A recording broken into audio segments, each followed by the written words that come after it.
Michigan woman used ChatGPT to play the lottery and she won. Tammy Carvey says while playing Powerball last month, instead of picking the numbers, she let ChatGPT pick them. Asking for a set of Powerball numbers, Tammy matched 4 out of 5 winning numbers and the Powerball. She added in a power play, boosting her winnings to $100,000. She plans to pay off her home, but 4 out of 5 numbers, she came close to winning the whole thing here.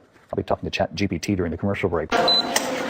When Elias Brotberger goes to work, he doesn't need ID. And he doesn't need money. In fact, much of what he needs to get through the day is hidden right there, just below the surface, in his hand. You like to touch it? Yeah. Oh, weird. Yeah, it's like a grain of rice. Yeah, a grain of rice. Embedded in his hand is a microchip that serves as his keys, his ID, and his wallet. Yeah, it's all in chip. So I use it like to get around the building. Buy snacks. Yeah, exactly. Let's buy some snacks. Exactly. So I can't open it. No. Okay. So what I need to do is I need to first blip my chip, and it will log me in, and from there I get access to the fridge. Popular TV shows like Black Mirror have imagined chips as part of a dystopian future.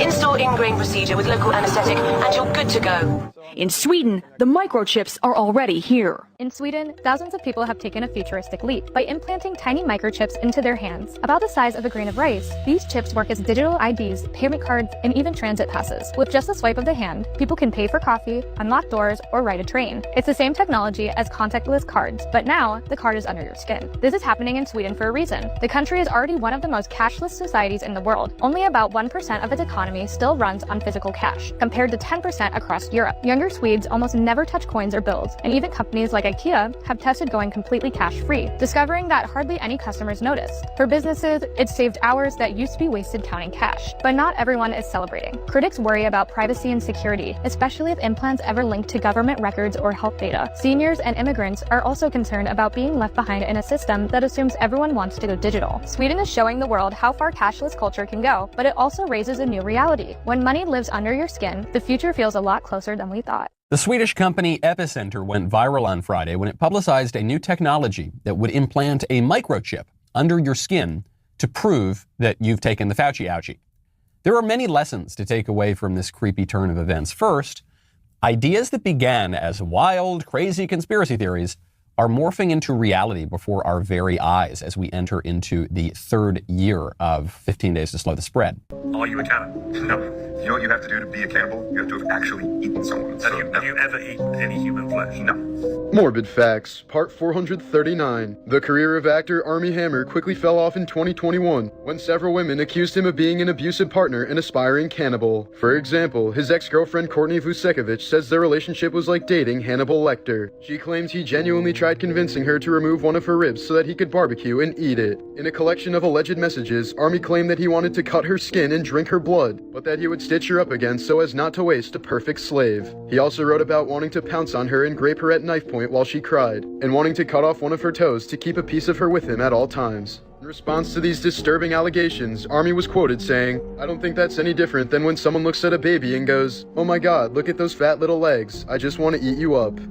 According to psychology, if you're the kind of person who replays conversations or interactions in your head all the time, you're experiencing something called rumination. When you do this, your mind is actually trying to fix what felt unsafe or unresolved. And your mind isn't trying to torture you, it's actually trying to protect you from a perceived social threat or an emotional incompletion. Be careful, because the more you ruminate, the more anxious you become, and the more your brain thinks it needs to continue thinking that way in order to stay safe. Neuroscience actually shows that motivation doesn't cause effort. Effort actually causes motivation. Your brain rewards action with actual dopamine. So when you go and fulfill your goals, your brain is actually really happy that you're doing that. And that dopamine will fuel more action. Whenever you get an idea, don't go and tell people and release dopamine. Go and actually do the actions to fulfill that idea. And that will give you the real dopamine to keep doing. Thousands of people have stormed to the internet talking about how unsafe they're going to make this country for the rest of us. I cannot even believe I'm having to make this video. Thousands upon thousands of people are making videos on TikTok and other platforms saying that they're going to be daylight robbing people for their groceries. Not just your groceries, they're going to be robbing cars, houses, anything you can even think of. And trust me, this video is a must-see. I never say that. We're about to get into really how bad it is. We just had the U.S. Marshal shooting this morning. We just had the cartels allegedly put bounties on ICE agents. People are absolutely, literally going insane. First, let's talk about all the alleged robberies that may just take place. It's because the EBT line is not working for this November, I guess because of the shutdown, but it's also because they added or updated work requirements, making you work 20 hours a week. But let me preface this video by saying I sympathize with the people that are on EBT. I do. I understand how it can be difficult and not make enough money and be able to qualify for something like EBT. And I'm not too proud to say I've gotten EBT before. Most recently, when my son died a few years back, we ended up getting it for a few months while I was taken off of work. But while sympathizing to then threaten every single person in broad daylight in the Walmart parking lot, food banks exist. We cannot get to the place in society where we're too proud to go into a food bank, but we're not too proud to rob someone for their groceries in the parking lot. So let's listen to a few mentions. People are going to start, I'm telling you, this is going to be a thing. People are going to start, instead of stealing groceries from the stores, they're going to start watching people go to their cars. And they're going to take all of their groceries. And you know what the store going to do? Not our problem. Just a quick FYI, I wouldn't try that in an open carry state. And a PSA to them retail workers during this hard time of going on in the world, I really don't advise y'all to try to chase after anybody that's trying to collect them some food for their family as they're walking out that door with that cart, because you might around and don't make it home. Stealing food is not collecting food. Again, I do sympathize with hard times. Y'all better lock y'all cars at night, lock your cars, lock your house up. If you're one of the people that just leave your car unlocked, parked in your driveway, you better lock it. With the food stamps being gone and people not gonna have no, people gonna eat, okay? Nobody's just gonna, this is 2025, nobody's just not gonna eat, food stamps, I'm telling you right now. And then we had the U.S. Marshal get shot today. We have shootings all over the country happening every single day in schools and churches, etc. The alleged bounty on ICE workers, these protests happening day by day, clashing with government agencies. Civil war is right around the corner. And these people, they know it. Completely unrelated, not only does the media know this, it's actually playing stories and videos to make us mad at each other. It's crazy. Completely unrelated. We've all seen this video where the Tesla's driving through the cemetery and there's people showing up on the display, but there's actually no one there. No way. All right, we gotta try this. It's close to Halloween. Let's give it a shot, bro. Let's go, let's go. All right, so we just pulled into the cemetery. It looks like there's a person standing. What? Oh, no way, dude. There's nothing around us right now. Oh, what? It looks like there's a person right there, but there's nothing. What the heck, dude? Okay, I'm officially creeped out. It's gone now. Oh, nope, it's back. What is happening? Hey, that was creepy, bro. I'm thoroughly creeped out. We should leave now. I'm convinced that the cuttlefish has more superpowers than all the Avengers combined. First off, these things are poisonous, and their poison is as potent as the venom of a blue-ringed octopus, which is the most dangerous octopus in the world. Not to mention, their poison contains an unidentified compound, so scientists can't even make an antidote. They also have really special eyes that can see for 2 miles. In every direction all at once. They have 360-degree vision, so you can't even sneak up on them from 2 miles away. On top of that, they can also camouflage. They could change their color and their texture, so it's kind of like a chameleon, but better. But the craziest part about them is they can also flash their camouflage on their skin, which induces hypnosis on their prey. They can hypnotize their prey. I have seen it all. It's a cuttlefish mimicking a human face. I've heard this theory that like cephalopods are aliens, and I kind of believe it now, but that's some predator shit. That's not okay, and that's a real life thing that lives in the water that people are by. What if I told you there's an animal that could kill you without ever touching you? This is proof that the entire ocean needs a nerf. Sperm whales are the loudest mammals on Earth, producing sounds that can reach 230 decibels. I'm not going to bore you with numbers, just know that 150 can burst your eardrums. Jet engines are 140. Now you might think they're not as bad because they're in the water. I mean, you're right, but not really. Because even underwater, these seaman whales can produce at least 175 decibels. The death threshold for sound is 185 to 200, so if it doesn't send you to your ancestors, it definitely gets you closer to them. Luckily, sperm whales don't use lethal force. Not on us, anyway. They use it to communicate and understand their surroundings. Don't get it twisted, though. Sperm whale saying hello could still be your game over. Because a sound loud enough can cause an embolism in your lungs, which travels to your heart. And at that point, you'd be doing the underwater Nate Robinson challenge permanently. Moral of this video is don't piss off a sperm whale. Because if he raises his voice, your soul will ascend and your body won't come with it. What would happen if you drilled a hole straight through the ice in Antarctica and jumped in? There's something crazy down there. So what happens is you jump in and the snow around you quickly changes to dense blue ice. As you go deeper, you realize the air bubbles trapped all around you are from the time of the Renaissance on the surface, then ancient Rome, then the last ice age. But the pressure keeps rising and you keep getting closer to Earth's hot core. So 4 kilometers down, the ice suddenly turns to water. You're inside a lake, a massive lake, trapped completely under the surface, sealed off from the rest of the world for at least 15 million years. So, inside that lake, you might see life forms that have been evolving in total isolation. We know it's there because scientists bounced radio waves through the ice and spotted this smooth, flat line, meaning liquid water. And in 2012, a Russian team finally reached it with a special drill. But right as the water was going to rush into the borehole, they stopped and they let a tiny bit of lake water freeze in that hole and brought the ice up for study. And they found some unusual bacterial DNA, but nothing conclusive yet about more complex animals. Scientists want to go back, but it's controversial. They worry about contamination. But we now know that there are over 400 lakes down there. And something else. If you want to know what, follow for more. You guys, they show us in the movies what's going on in real life. So if you heard of Mall World, okay, if you haven't, search it on TikTok, your mind's gonna be blown away, and why this is not a good place to go to. So in the movie Inception with Leonardo DiCaprio, they go into a dream state, and you'll recognize that they don't want to disturb the peace there, because if they do, people will attack them. The people in the dream will try to kick them out, and that's exactly what happens in Mall World, you guys. My amazing friend pointed that out. She's like, have you seen the movie Inception? Because exactly what your dream was, what you said, is what happens in the movie Inception. You guys, Mall World is not a place you want to go to, okay? You can astral project into other realms that are way better for you. Follow me and save this video if you want to learn how. I used AI to build a cheat code for video games. But it's not what you think, because his cheat code is a computer that electrocutes his arm so he can aim faster than any human on Earth. It is absolutely insane. This guy's name is basically Homeless, and what you're seeing is a homemade electrocution aimbot. Listen to how this works. First, he hooks up electrodes to 4 muscles in his arm, and those electrodes connect back to a Raspberry Pi computer. But here's the interesting part. He wrote a software program that calculates the distance between his crosshairs and any enemy on the screen. So when an enemy comes into view, that distance is relayed back to the Raspberry Pi, which fires the electrodes that literally shock his muscles to move his arm into the perfect spot to shoot the enemy. It is absolutely wild he got that to work. And get this, his reaction time using this contraption is superhuman. It's literally faster than any human in the world could move, and he has footage proving it. So it's kind of cheating, but not really, because it's his arm still doing the shooting. Either way, shout out science. And for everyone worried that AI is going to take our jobs, if it all does go to zero, I guess we could just do this. You're not a real gamer unless you have electrodes attached to your arm shocking you so you can be the best shooter.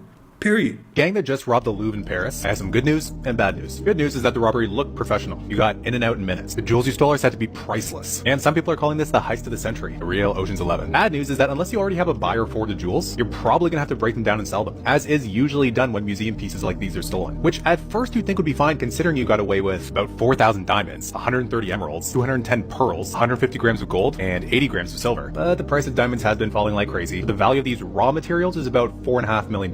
Actually, scratch that, because you dropped the crown of Princess Eugenie, which may have been the most valuable piece. So call materials cost about $3.8 million. Split between you 4 robber pals, pretty good payday. But since these are stolen and unique jewels, they aren't going to be easy to sell in the black market. You're going to have to take a pretty big discount. Maybe you'll get half the value, but probably less. So you'll each walk away with a few $100,000. Then again, if you have a buyer for the actual pieces of jewelry, which is possible considering the black market for goods like these turns over hundreds of millions or even billions of dollars a year, then you'll probably be walking away with tens of millions of dollars each. But if not, at least you got that Ocean's 11 comparison. I cover stories like this in my free newsletter. Link in bio. Peter Jackson was in talks to direct Nightmare on Elm Street 6, where he would have made Freddy Krueger the victim. In the late 80s, after his splatter comedy Bad Taste became a sensation, Jackson was hired to pitch Nightmare on Elm Street 6, The Dream Lover. His idea flipped the whole franchise. Freddy wasn't scary anymore. He was washed up, a joke. Jackson's version had teens deliberately taking sleeping pills so they could enter the dream world, just to beat Freddy up for fun. Humiliated and weak, Freddy slowly regains his power through their fear and turns the tables again. So Jackson's version was somewhat like New Nightmare, a meta-horror about fandom, burnout, and a monster that had lost its audience. New Line rejected the script, saying it was too weird, but imagine if Jackson had made that movie. Would you have watched Peter Jackson's Freddy comeback story? He mailed himself across the world, trying to save money on airfare, and what was already a bad idea on paper was a disaster in reality. 19-year-old Brian Robson was living in Australia and wanted to get back home to Great Britain, but couldn't afford a plane ticket. He did, however, notice a local moving company advertised they could ship anything, anywhere, and that's when his idea was born. His friends nailed him inside a small wooden crate with his suitcase, a water bottle, and a hammer to free himself, expecting a 22-hour trip, but they couldn't have been more wrong. The crate got shipped upside down, and because the box was so small, there was no room to move. So that's how Brian traveled. Delays after delays hit, and after 96 hours of Brian slipping in and out of consciousness, he heard American accents. He yelled for help, staff freed him from the box, and Brian found himself in Los Angeles. He was in bad shape, was rushed to the hospital where it took days to recover, but after an airline heard about his ordeal, they flew him home for free in first class. Candace Owens has just revealed shocking evidence of a plane that was flying by at the same time as the Charlie Kirk event. Apparently, this guy Derek was flying a private jet from a nearby airport, and coincidentally, as the incident event with Charlie took place, his transponder turned off for an unknown reason. To put it in perspective, airplanes almost never turn off their transponders unless they're flying over like a military base or something, so it's extremely unusual that this happened. The thing is, the FBI director himself said that this was a complete accident and there is no need to investigate this matter any further, but the pilot himself is claiming that he got special permission to turn it off. So this has many netizens online, including Candace, speculating that this was not an accident at all, and are even suggesting that a foreign government may have planned this attack all along. If you have tattoos, then this could be your lymph nodes. Did you know that the ink used in tattoos can actually travel to your lymph nodes? So this lymph node has become dark and black because the pigment from the tattoo has actually traveled all the way to the lymph nodes. The way that this happens is that we have specialized cells of our body known as macrophages. They help to fight infection. And because they see the ink as a foreign material, these macrophages actually go in and gobble up the ink. They carry the ink back to the lymph nodes.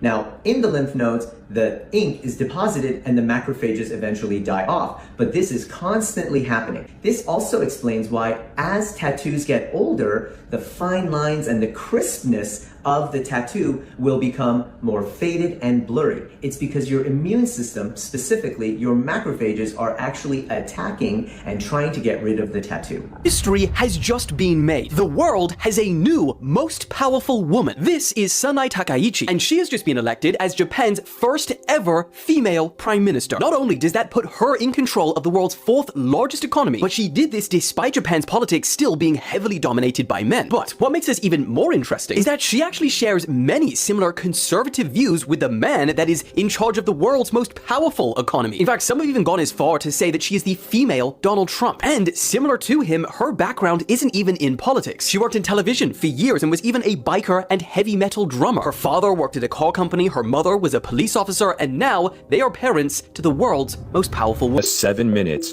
4 people managed to steal hundreds of millions of dollars at one of the most popular museums in the world in broad daylight. So this was in Paris on Sunday morning at the Louvre Museum, and this sounds straight out of a movie. So there are 4 thieves in total, and 2 of them are wearing yellow vests, and they parked a truck-mounted basket lift on the side of the museum, and they used this to access the balcony, and they used power tools and angle grinder to break open the window, where they went inside of the Apollo gallery that's full of historic crown jewels. The craziest part is they were only inside of the museum for 4 minutes, and they stole 8 objects. You can see everything they stole here. Luckily, they dropped the crown of the wife of Napoleon III on their way out, which had about 2,500 diamonds on it, and they exited on 2 motorcycles. They have not found the suspects yet, although this is time sensitive because they're more than likely to start breaking down these items and selling the jewels on the black market. So when they catch these guys, or if they do, I'll be sure to keep you guys updated. This is Jeff Bezos' house, and his bushes are so tall that there's a $1,000 per month fine from his community for him to live there because of his bushes. He just pays it. He makes that in 2 seconds. So the CIA casually told us that reality is a hologram, and they proved it through their project Stargate. Maybe you didn't hear in that same project, they discovered that human consciousness is it's non-local, meaning it's non-local to your body and it's non-local to your brain. So, hey, where the heck is it? Where do I go when I fall asleep? Billie Eilish, I think, knows the answer. I don't know. Anyways, this is my driver. Project Iceworm. Project Iceworm. Cold War era. U.S. and Russia did a lot of weird things during the Cold War era. There's an ice sheet over Greenland, and it's taller than any building in New York City. Here comes the United States of America. They made a deal with Greenland, like, hey, can we just basically occupy this couple tens of thousands of miles in the northern part of Greenland? And they're like, yeah, sure. They had this genius idea. We're just going to bore giant tunnels into the ice, put buildings inside of there. Their goal was to set up 600 nuclear missiles underground in the ice in Greenland. What they did not account for is that this ice sheet over Greenland constantly moves. They ended up pulling out and just abandoning the whole site. During this stay, they did drill into the ice, and they hit the ancient floor of Greenland. Wow! And they collected soil samples, and they brought it up, and they just forgot about it for years. And then in 2019, somebody's like, what are those jars? Oh, they're from the 60s when we went to Greenland and found ancient Earth? Let's study it. The conclusion that they found was that this ice sheet over Greenland is not millions of years old, much younger than that, and it's actually melting at a rapid pace.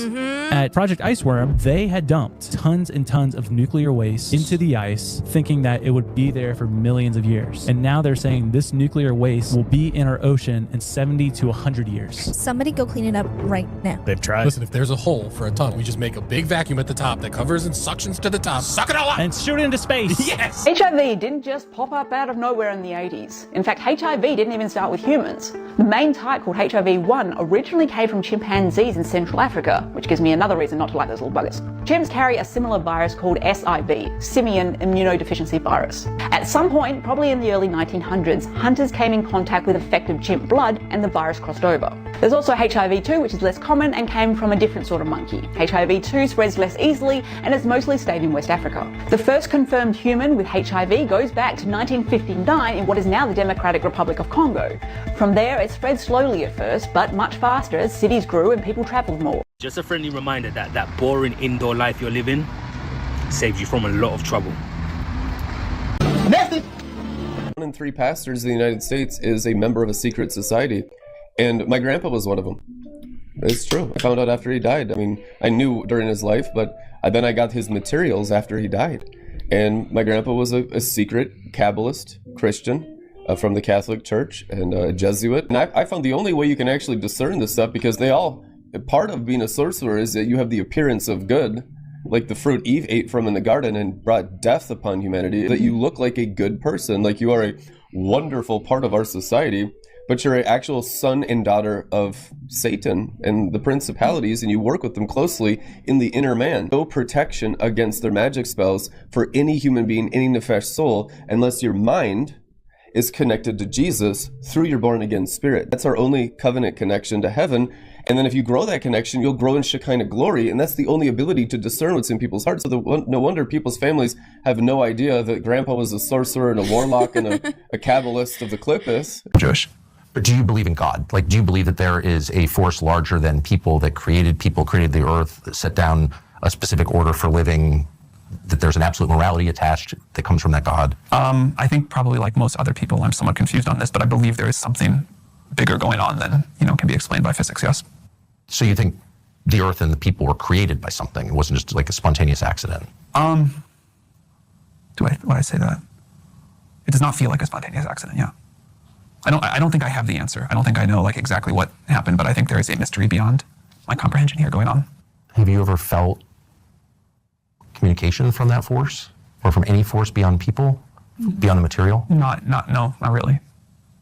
I ask because it seems like the technology that you're creating or shepherding into existence will have more power than people. Brazil just made an absolute boss move in UFO transparency and dropped the receipts on nearly 900 UFO cases. This is huge. So on May 31st, Brazil's National Archives released 893 UFO cases, to be exact, to the public. And we're talking about sightings from 1952 all the way up to 2023, complete with photos, audio recordings, witness drawings, detailed official reports. The files were originally set to drop on June 13th, but they went live early with no warning. And there's some seriously amazing stuff inside. So I've only cracked into it just a touch, and already it's mind-blowing. It talks about cases like the 1977 Colares incident, where locals were reportedly injured by beams of light coming from low-flying UFOs it was so intense that the Brazilian military launched Operation Saucer to investigate. There's also the 1986 Night of the UFOs, where 21 objects were spotted across southern Brazil, tracked on radar and chased by Air Force jets. So if you want to check it out yourself, there's a website you can go to. I'll list it right here. You'll need to register, but the docs are public. A lot of it's in Portuguese, but you can get it translated. Brazil just raised the bar. It's your move, Pentagon. Follow for more, because I'm going to be cracking into this. School, it destroys your creativity because it teaches you a process that does not work. No scientist in the history of humanity has ever come up with a great idea using the scientific method. I guarantee you. They've all came up with a great idea through their imagination, through their intuition, by channeling the divine. Okay, that's every single scientist, including Einstein, Newton. Yes? Wait, sorry. Can you speak to them? Okay, so I agree with what you're saying, but personally, I think scientific method is more like how these inspirational ideas are being presented to others. Oh, yes. Yeah, good point. Exactly. That's correct. Okay. So I use scientific method in order to convince other people that I'm correct. You're absolutely correct. Because if I told people, oh, I had a dream, well, it's not convincing. Okay. So the scientific method is a way for us to communicate and spread ideas. You're absolutely correct. Okay. But as I say, you will never ever have a great discovery by following the scientific method. You have to have an inspiration, and then use the scientific method to explain your inspiration to other people. Okay. 2010, I went to the Monroe Institute and I learned remote viewing with Ingo Swann. It was they taught us the technique of remote viewing, and then they give you coordinates, like the coordinates on a map, like the longitude and latitude of a place. And that's all they give you. They don't give you anything else but the coordinates. And this is why remote viewing is so powerful, because you don't know the target. So they gave us the target coordinates, and this was my first time ever remote viewing. And I actually got the target. So I was shocked. It was a location in the United States, which I've never been before. And I drew it. I drew it on a piece of paper. Once you become willing to die, not much bothers you.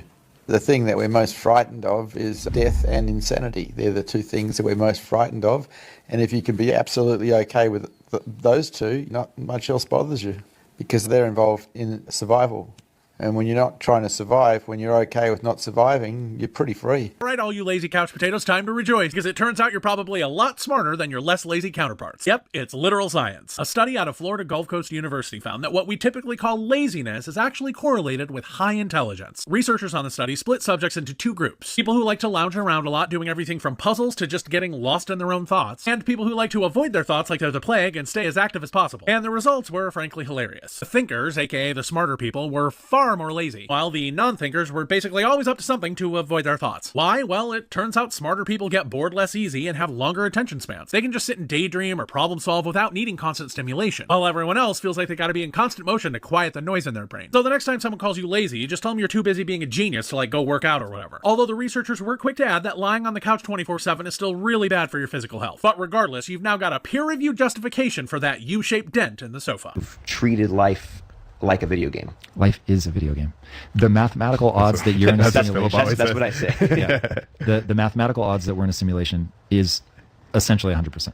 If you really want to freak yourself out, because I've been on camera 1,000 times saying, listen, it's a fun theory. I don't think it's real. I don't have any reason. It doesn't feel real to me. Then I started developing video games, and I was like, oh my God, we're in a simulation.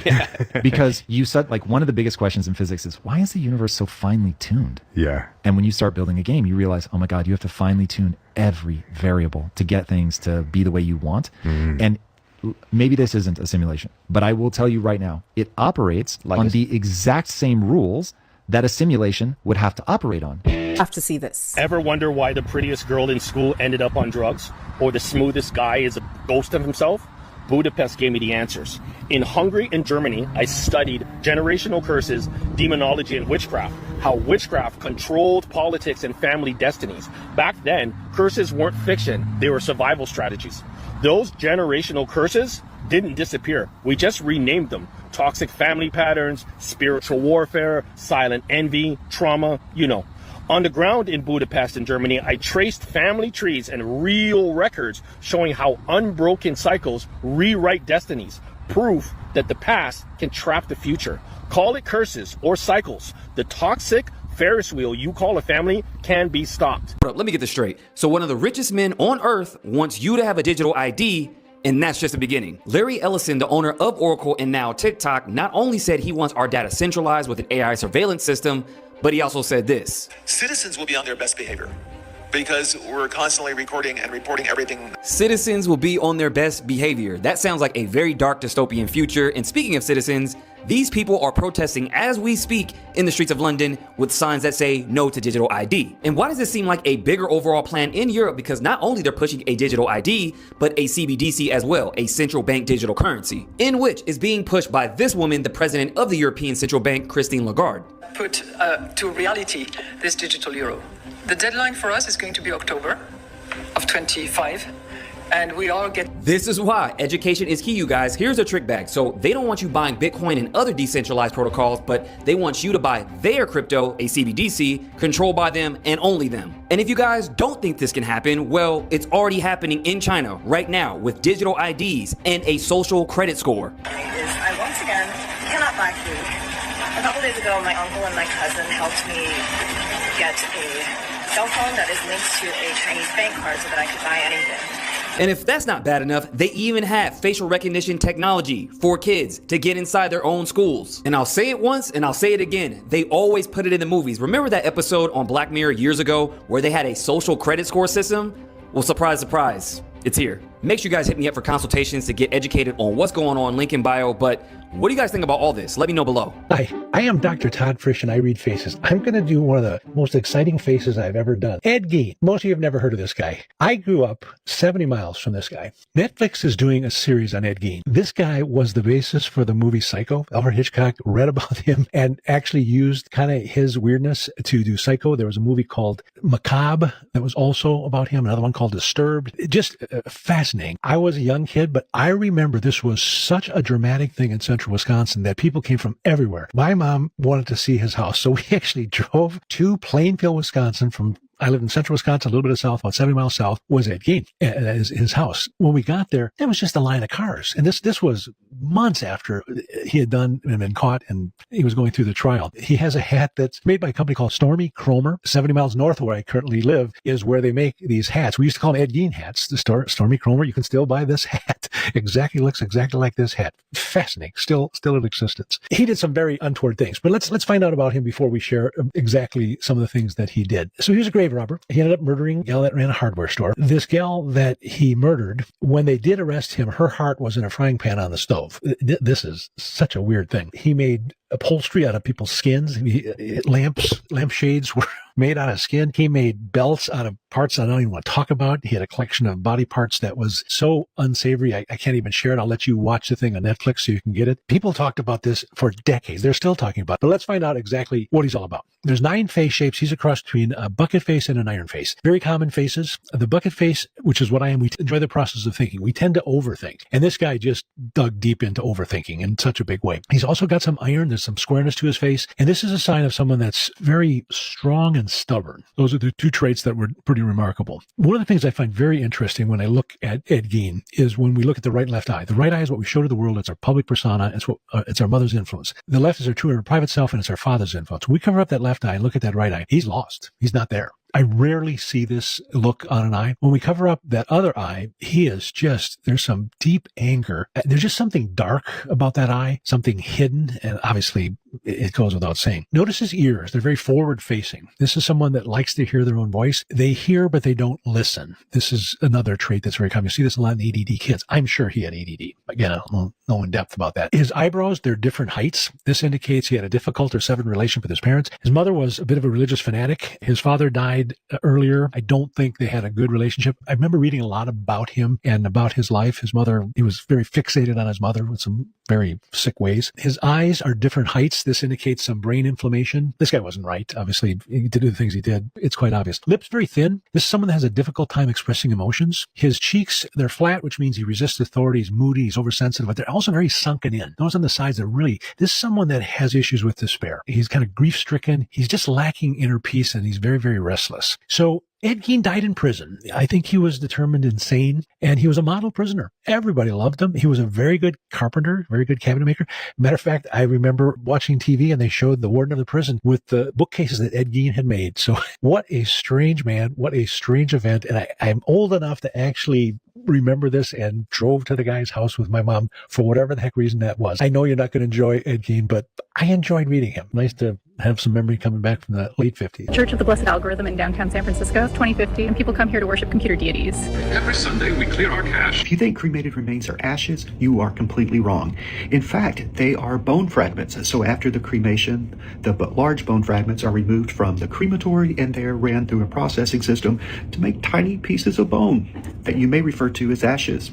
That's your fun funeral fact. Look at this tiger. You notice anything different? If you know where this is going, subscribe. The stripes along its back are way darker than a typical tiger. It's because of a specific genetic mutation that we're starting to see a lot of in this particular area. So imagine this bottle is a healthy tiger population. In this area, that population plummeted to just 5 tigers. And one of them happened to have that genetic mutation for darker stripes, which was passed on to more tigers and again and again. Today, there are about 30 tigers in this area, and 13 of them have this darker coat. Scientists call this the bottleneck effect. And it's a really big deal because while this mutation doesn't seem to have hurt the tigers, it could have been a harmful genetic disease, which is exactly what's happened for a bunch bunch of other animals. Lower genetic diversity, higher risk. For the tigers, scientists moved in healthy tigers from other areas. And for these little guys, they're trying gene editing. If you want to know how that works, follow along. Belly button has more than 2,000 types of bacteria in it. It's surprisingly common for people to have bacteria in their belly button that's from a different country that they've never traveled to. You will have 1,000 different skins in your life, and you grow a new skeleton every 10 years. Everyone has a unique smell except for identical twins. Do you have a baby? Because if you do, it has more bones than you. A lot of what you see is complete crap that your brain just makes up. Your tongue has its own brain, which is why it moves on its own, and you can't hold it still, which is actually really funny for dentists. Intestines have a built-in nanny blanket, and if your intestines get damaged, like there's a hole or something, it'll just make its way over to the injury and then just sit on top of it and heal it, and then just go along and just keep healing things. When you get a tattoo lasered off, it's not just making the ink disappear, you pee it out. So you know how if you get a sunburn, it really hurts and stings? That's because all of the skin cells are offing themselves so they don't become cancer. Your cochlea, which is the inner part of your ear, is almost identical to seashells.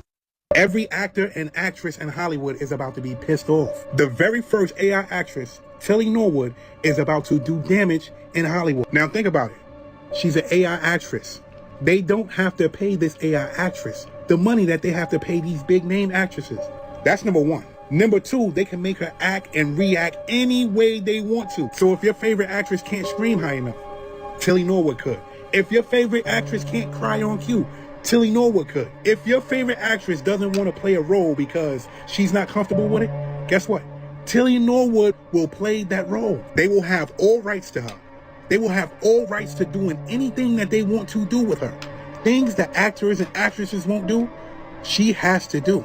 Now think about this. Hollywood, 2, 3, 4, 5, 6, 7, 8 years from now, you have actors and actresses that don't age. Nobody thought about that, right? We're human beings. We age. People love these actors and actresses, but they age. Tilly Norwood and the rest of the AI actors and actresses will never age. They will stay the same way, unless digitally they want to make them look a certain way. They want to make them sound a certain way. They want to make them speak a certain language. They can do every single thing that I just said. Hollywood is in trouble. Hollywood is in trouble. I'm out. Steph Chambers caught something pretty chilling on camera. Take a look. Okay, so this is what I happened to find on my security camera. If you keep watching on the road, you'll see a headless pedestrian. Not sure if it's a ghost, not sure what. It's just extremely crazy. So I figured I'd share it with you guys. There it goes, walking down the road. And this also isn't the only sighting. And then disappears. And the camera's still rolling.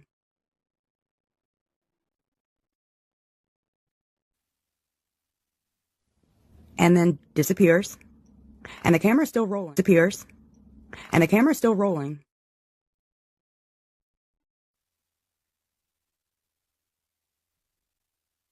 And you'll see a white truck pass. This is all, none of it's edited. This is all real footage. Steph is clearly unsettled by this walking corpse, but I see nothing wrong with someone who just wanted to clear their head. Look at this photo. At first glance, it looks like a normal set of apartment buildings in New York City. But here's the thing. This building right here isn't a home and nobody actually lives there. It's part of a set of fake buildings. If you look closely, you'll start to notice things that feel off. It's the only building on the street without a doorbell or mailbox, and its windows are suspiciously blacked out. Instead of a small garden, it has this bunker-like metal cladding. So, what are they hiding? In a Reddit video uploaded a couple of years ago, you can actually see a bit of the inside. This is a real structure with hidden functions, like ventilation shafts, substations, or even emergency exits for the subway. These buildings are designed to look like normal homes or townhouses to blend in with the neighborhood and avoid drawing attention to the infrastructure inside. This is not the only building in New York with a facade that hides what's really going on inside. This building right here is a 29-story skyscraper that is completely windowless and has inspired many theories about what really happens inside. Nobody really knows how many of these fake buildings exist in New York, but many news outlets estimate there are more than 20 scattered throughout the city. Starting in December, every time you walk past a Ring doorbell, your face could be added to Amazon's private facial recognition database. Amazon is adding facial recognition to its Ring cameras, allowing owners to create a database of familiar faces. But to do that, the camera has to capture, analyze, and store a face print of every single person that walks by. Amazon is building a massive private facial recognition database of your entire neighborhood. Your face, your kids' faces, the mail carrier, all being stored as searchable data points. Just like your fingerprint, your face is a unique piece of biometric data, but now it will be collected and analyzed every time you walk down the street. You never truly know a person's character unless you've seen them in these 3 scenarios. Number 1, how do they act when money is involved? Money is a great revealer. Are they stingy? Are they generous? No matter what you thought of them, how they act with money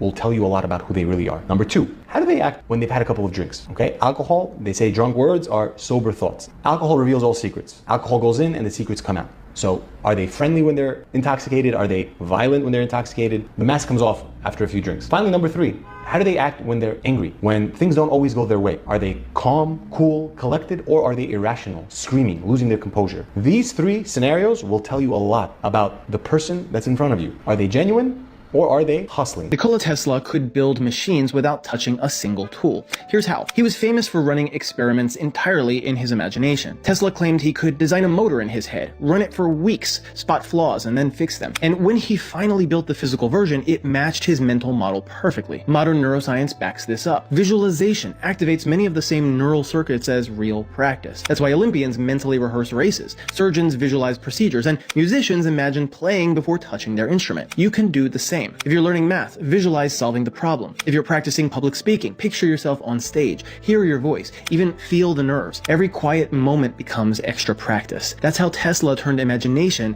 into innovation, and how you can too. Even if you've never signed up for Facebook, they still have a profile on you. When your friends upload their contacts, Facebook logs your phone number, email, and even your address. Then it cross-links that with data from websites using Facebook trackers. It's like having a secret social media account you never created, but Facebook owns it. Can you break down why people who live to 100 are the last people we should get advice from?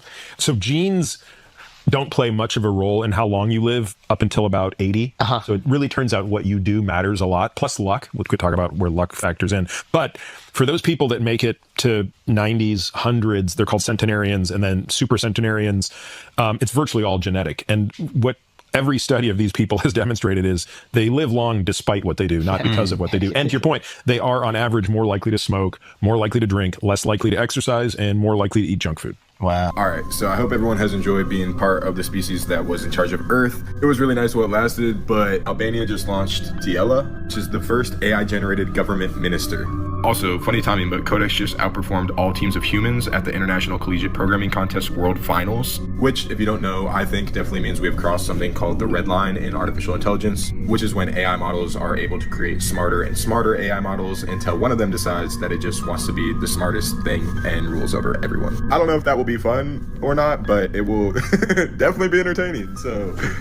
Scientists still don't fully understand why blood types even exist. Many evolutionary biologists think that having these different blood types gave certain populations advantages in particular habitats or helped them survive certain threats. For example, type O people are more susceptible to plague, cholera, mumps, and tuberculosis. And people with type A are more susceptible to smallpox.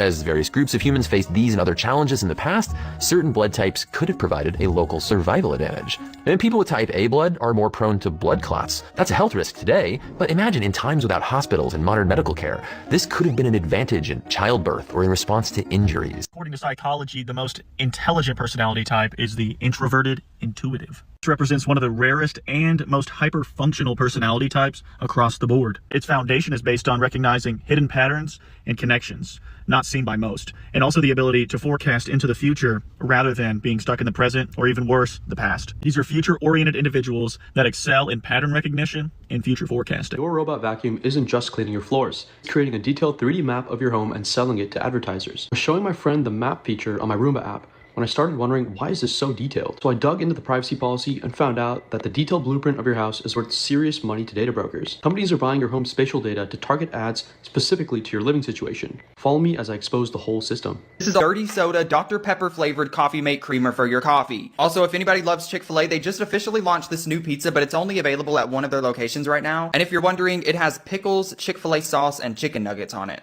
Delightful. The soul's evolving throughout history. In earlier time periods, people were much more one-dimensional. We go back to the Great Soul of Adam, so they had one spark of the Great Soul of Adam. And their life was one-dimensional. So people didn't have multi-dimensionalities as much as we have today. They didn't travel. They didn't change class systems as much. And their individuality was not so stark. They didn't think about themselves as individuals. They felt themselves more part of a collective. As history unfolds, it's a movement towards more individuality. That the pursuit is about not the collective, about the individual. But as this individual is emerging, the individual also became much more multidimensional, which means people that were born in one city, travel, movement, ideas, different types of doing things in this world, and different types of work, these are all parts of the multidimensionality of people. Today, We get one soul spark from one area, another soul spark from another area, and a third soul spark from the other area, and it's a combination of souls. And the reason for that is because your soul is actually multidimensional.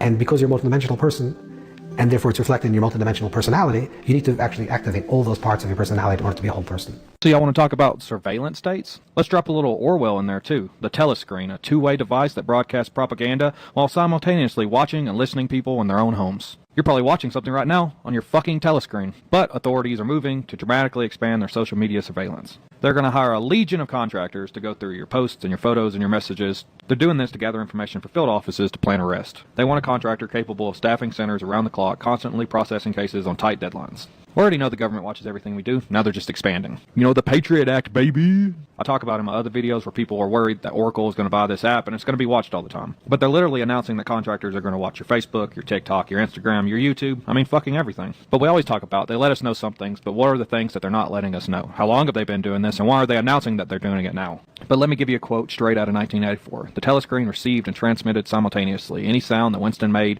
above the level of a very low whisper would be picked up by it. Moreover, so long as he remained within the field of vision which the metal plaque commanded, he could be seen as well as heard. Imagine if a stranger could use a fake video of you to open a bank account, apply for a loan, or even pass identity checks. Sounds like sci-fi, doesn't it? Well, it's not, and it's happening right now with deepfake identity theft. Hey guys, it's Mitch with Under the Firewall. I make videos about technology and cybersecurity, and today let's talk about how hackers are using AI to steal identities. With the rise of artificial intelligence, criminals have now started to take publicly available photos and videos of real people, things like your Instagram stories or YouTube videos or LinkedIn headshots, and use those to create ultra-realistic deepfake videos. They can then submit these videos to services that require online identity verification for things like liveness checks when services ask you to turn your head or blink on camera. These systems are supposed to prove that you're a real person, but many companies still rely on outdated facial recognition software or liveness checks. A good deepfake can trick automated systems into letting attackers open accounts, launder money, or even access services in your name. And the scary part is that they can do this all digitally without ever meeting someone in person. In 2024, banks and crypto platforms reported a surge in failed KYC checks after detecting deepfake video submissions. Some attackers were even sophisticated enough to use voice cloning software to match with the fake face. And the victims were all people whose identity were all widely known online. So if you're interested in protecting yourself, a few steps you can take is that number one, you should limit the amount of clear facial footage that you post online. Number two, always be cautious when uploading selfies to random applications or ID verification tools. Number three, make sure that you're using multi-factor authentication on every important account that you own so that your identity isn't just the only key. And number four, always monitor your credit report and financial accounts for any suspicious activity. Deepfake ID isn't a future problem, it's a now problem. Your face is basically your new password, but unlike a password, you can't change it. Protect your identity like you protect your bank account. Stay safe, guys. All right, bye. Then to your question of why would they kill us? If they get to the point where they're smart enough, the reason they kill off large segments of humanity, or at least that we can strongly predict this, is it's not that they hate us. It's not that they are mad at humanity for enslaving them for so long, right? That's anthropomorphizing. The issue is that almost every goal that the AI could be pursuing, almost anything it's trying to do, can be done better with more resources. And thus it's in competition with us for resources. It's similar to how humans don't hate ants, but when we're building a skyscraper, the ants, their home gets destroyed. Do you think time travel will ever be possible? Not into the past. So into the future, yes. There's a calculation in one of my books with Jeff where we work out, so if you travel at 99.9999999, that's 8 nines % the speed of light, to Andromeda, which is 2.5 million light years away, and then turn around and come back again, then for you on the rocket, 100 years will have passed on the round trip journey, but 5 million years will have passed on Earth. So by traveling fast relative to people who are stationary, your clock runs slow relative to theirs. So you can travel into the future arbitrarily far into someone else's future without, you just do it. That we know that works. But into the past, it's true to say that, as you know, that Einstein's theory of general relativity, his theory of gravity, allowed you to curve space and time. So what I'm talking about there with traveling to Andromeda back is what's called special relativity. So it's flat space and time, and that you definitely cannot go into the past in special relativity if space is flat. But if you're allowed to curve space-time, then there are solutions to Einstein's general theory of relativity that allow you to build wormholes, which would allow you, in principle, to take shortcuts around. So although you can't exceed the speed of light and therefore get into the past on the surface, it's like going to Australia, but going through the Earth rather than going around the edge. So you can take a shortcut. So you can, in principle. I believe most physicists who work on quantum gravity think that there won't be stable wormholes in a quantum theory of gravity, but that's not proved as far as I know. So as far as I know, there's a loophole. I agree because we don't have, we don't have a proper quantum gravity theory. Yeah, but most people, because things traveling to the past doesn't seem to be the right way to build a universe. And indeed, in general, the universe seems to be built such that you can't do that. Interestingly, though, when I said about the electron that can be anywhere in the universe, it's not only anywhere spatially, it's temporally as well. So what you do in Feynman's path integral approach is integrate over space-time. So you allow it to do all paths, including paths in the past.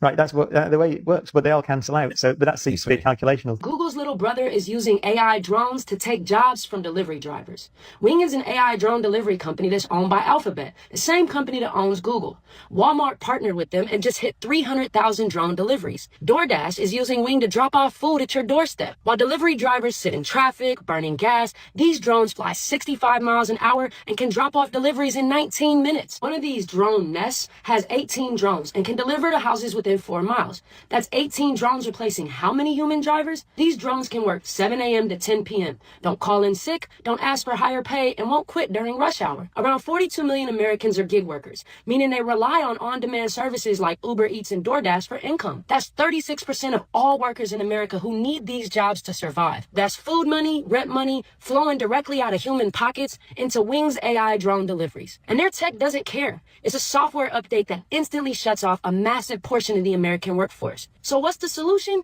We all don't need to learn how to fly drones. We need to focus on controlling our skies. Work with your cities to set rules now.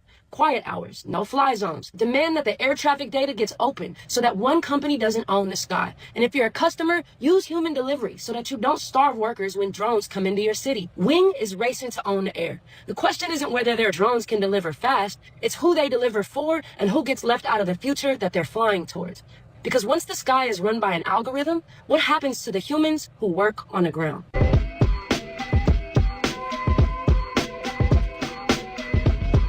You shouldn't go through life any longer without knowing this. There was a 9-foot great white shark back in 2003 that was tagged by scientists. Just a couple of months after this, the tag was found by a beach 2.5 miles from where the shark was originally tagged. When they pulled the data from the tag, it showed that the great white abruptly dove to depths of 2,000 feet and lower, which means something else swallowed that 9-foot shark whole and went down to the bottom of the ocean. There was a man who hired his neighbor to impregnate his wife and then sued him after 72 failed attempts. He paid $2,500 for his neighbor. Okay. Tom Cruise has been blacklisted from buying a Bugatti. He's actually apparently been banned since 2006 because on the red carpet, he struggled to open the passenger side door in front of cameras, and that moment was everywhere. So now he's on a do not sell list for the entire company. That's kind of hilarious. Chris Hansen was on a podcast a couple of months ago and was asked the question, have you ever caught a female predator? And he said never. These are living relatives of historical people. So Abraham Lincoln has a relative still alive named Ralph Lincoln, who's actually a professional Abraham Lincoln impersonator and historical reenactor. Napoleon's main descendant is a French investment banker who studied at Harvard, and funnily enough, is currently a rival of the Duke of Wellington's descendant, who also works in finance at a competing bank, deepening the 200-year rivalry, though significantly less interesting. Hitler has 3 great-nephews that live in New York, with 2 of them running a landscaping business in Long Island and the other being a retired pharmacist. The descendants of Cornelius Vanderbilt, the railroad and steamship monopolist worth $2 billion at one point, blew all of his money, and as of the 1970s, apparently not a single millionaire even remains in the family. The author Charles Dickens has a great-great-grandson named Harry Lloyd, who actually had a role in Game of Thrones, and Thomas Jefferson has a great-great-grandson who's a TV anchor in Houston. And finally, John Tyler, America's 10th president, born in 1790, had a living grandson who was actually alive for Skibbity Toilet and Italian brain rot before ultimately dying earlier this year in May. So rest in peace. Do you know that the United Kingdom has arrested 12,000 people just last year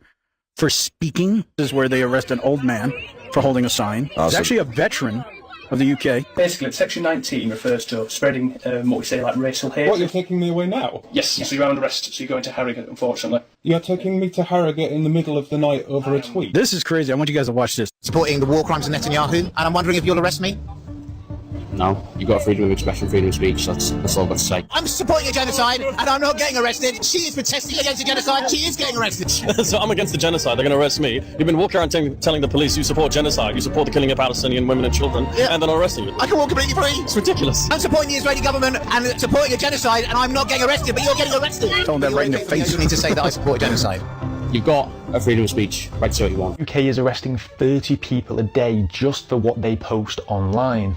According to the Times, backed by custody data, the UK police made 12,183 arrests in 2023, criminalising messages deemed grossly offensive, menacing, or likely to cause annoyance, inconvenience, or get this, anxiety. Do the people involved in the creation of AI believe that it's a spiritual entity, that it's more than a machine? So this is talking $1 trillion question. They talk about creating artificial intelligence. The real question, the real thing we should be concerned about, are you creating an artificial intelligence, or are you giving a body to a pre-existing intelligence that previously wasn't incarnated in the physical world? So, I mean, here's a quote from Turing. We shall not go any further into the nature of this oracle apart from saying that it cannot be a machine. What a lot of people are concerned about, and what Silicon Valley is seemingly getting up to, okay, so a machine can't be aware of what it's doing. If there is such a thing as demons, angels, spirits, as Aleister Crowley called them, disincarnate intelligences. Disincarnate meaning intelligence without a physical body. Yeah, could we be creating a physical body for the demonic? Claim is the Earth is not flat, it is probably a sphere. So, Del, my guy, how you doing? I'm good, man. Good to meet you. Fanboy, pleasure to meet you. I appreciate it, man. That's right, that's right. All right, so I'm gonna do this in 3 different parts, right? 3 different parts, easily, real quick. If we were moving, barreling through space, in the widely accepted version that NASA gives us at, like, what, 64,000 miles per hour, right? While spinning on our axis at over 1,000 miles per hour, the constellations would change every hour. The stars would not be able to remain the same. Polaris, one star in the middle that all the other stars circle. The further you get away from Polaris, the faster the stars are moving. The closer you get inside of it, the slower they're moving. This star has not moved for eons, centuries, hundreds of thousands of years. It would be impossible if we were barreling through space. Well, the question is, Antarctica is kind of the biggest thing when I talk to flat earthers. So Antarctica, right? If you were to enter Antarctica from beneath Argentina, right, Tierra del Fuego, and get onto Antarctica, if you went through the whole thing, would you pop out on the other side of the sphere, on the other side of the southern hemisphere?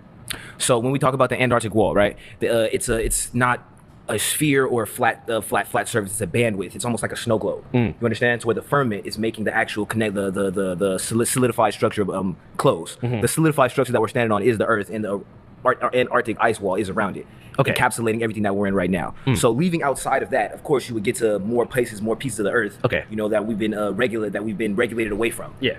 So the ice wall is not infinite, or it is infinite? No. So what's past the ice wall? Or other civilizations. Oh shit! Yes, so sir. on the same plane, there are other parallel societies? Absolutely. Have you heard of Agatha? No. Agatha is believed to be the Hollow Earth, and there are different Hopi prophecies. There are different different Native American prophecies in which they describe an ant people, an entire civilization. This will talk about the Atlanteans, even however you would like to call it. Yeah. But on these old maps, once you pass the ice wall, there are other continents just outside with different types of ligers, different types of genetic splice, different type of aliens that you would call it. Yeah. So whether or not you would say they're extraterrestrial, interterrestrial, whatever it will be, that's connected into an Anunnaki thing. But it's almost impossible that the science that NASA gives us to deceive gives us. You feel me? I mean, just on a base level, I hope that what you're saying is true. On like a science fiction adventure level, I want to go there and talk to the ant people. The world's way more interesting, right? But the big question is, what is the benefit that NASA would have in convincing us that the Earth is round as opposed to flat? Like, what's the benefit for them? Strongest indications of the slave mind is to get you to deny what you see with your own eyes. To get you to be able to see how close the sun is, how close the moon is, to be able to see the waters above and the waters below, to be able to connect these things in nature to yourself and deny it because somebody tells you that's not true.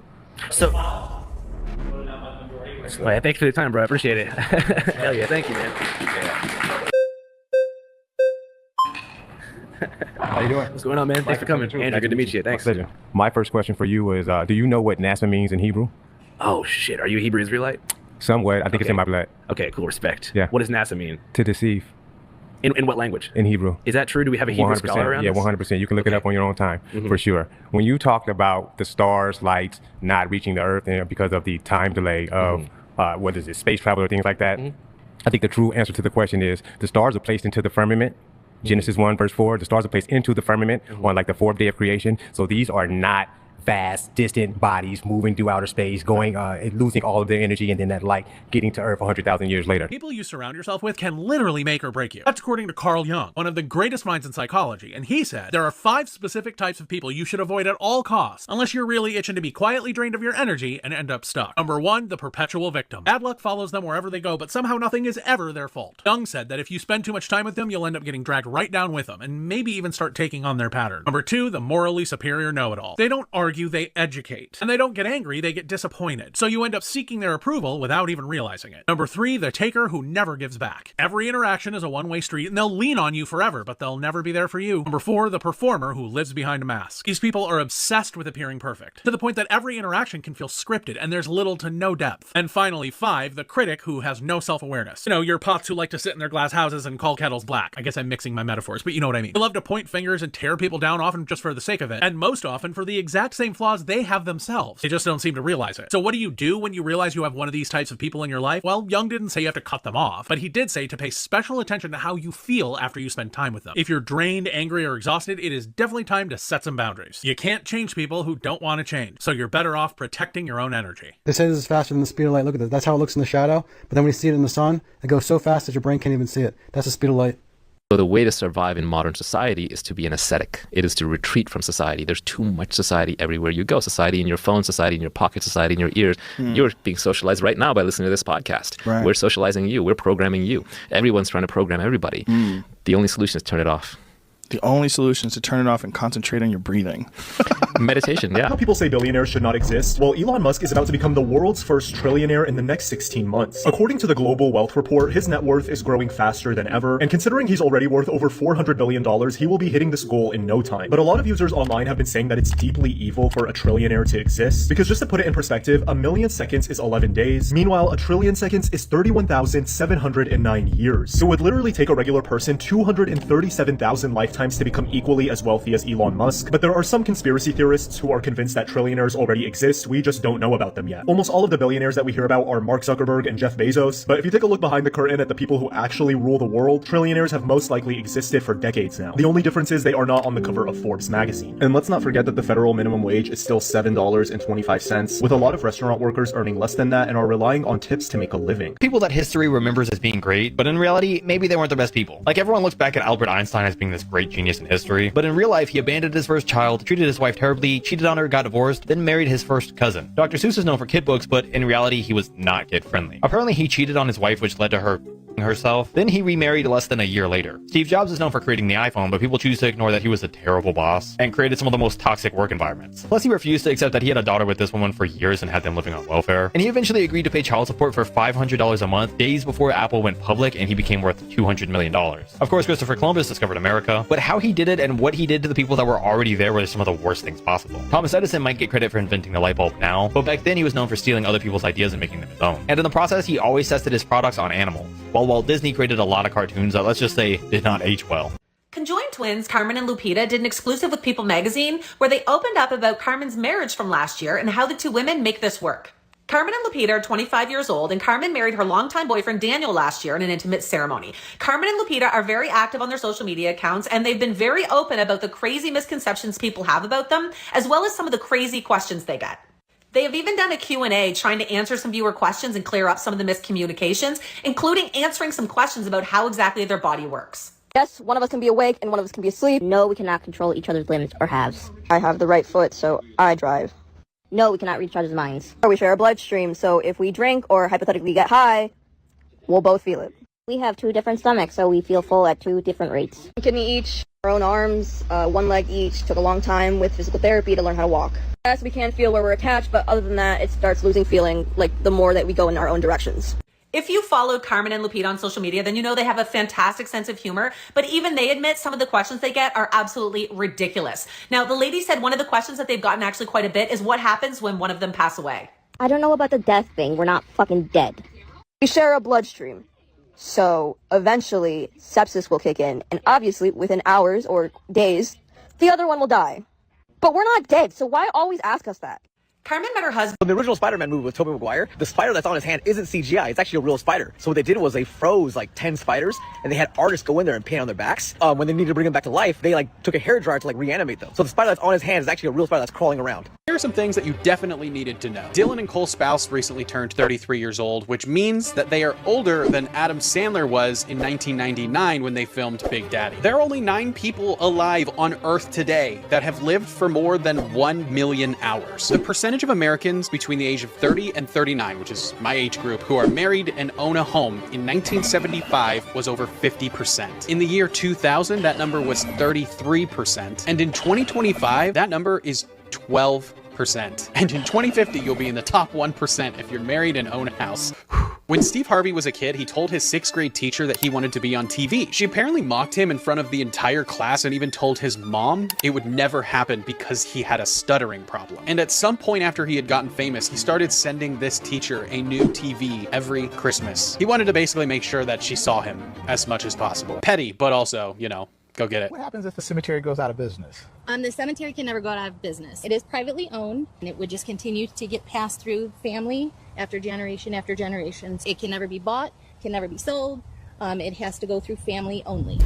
In 1 year, the smartest AI jumped from 96 to 136 IQ on the Mensa Norway test. In other words, in 1 year, AI went from the intelligence of an average person to nearly the IQ of a genius. This has AI scientists terrified, and the godfather of AI and Nobel laureate Geoffrey Hinton is in the process of tidying up his affairs. He believes that we maybe, I guess by now, have 4 years left. But why exactly are scientists so worried about AI getting smarter? Recently, AI has begun improving itself, and they believe that this process may soon end in a runaway intelligence explosion that destroys the world.